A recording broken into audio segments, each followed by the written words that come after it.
Alam nyo ba na tayong mga taong bayan, tayong mga botante ay pwedeng magbago at magpanukala ng batas? Yan po ang ikawalong karapatan natin sa ilalim ng Saligang Batas. Ito yung tinatawag nating initiative at referendum. Pwede tayo magpanukala at pwede tayong magbago ng ordinansya ng local government unit, pati batas na sumasaklaw sa buong Pilipinas. Pwede din nating baguhin ang ilang probisyon ng ating Saligang Batas. Ikasyam na karapatan sa ilalim ng Saligang Batas ay tinatawag na sectoral representation in local legislation.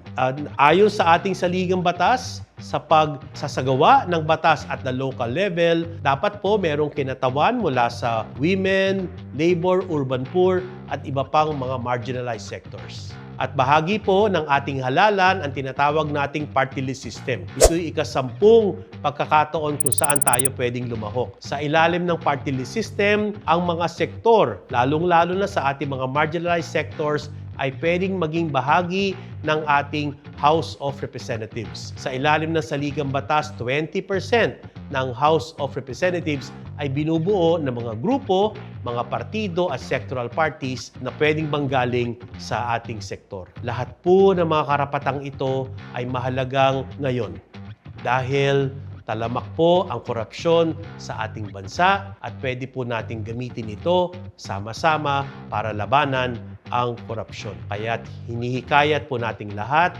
na makilahok sa policy making, whether at the local level or national level. Ako, si Attorney Al Agra, sabay-sabay tayo mag-aral at alamin ang batas para hindi tayo maagrabyado.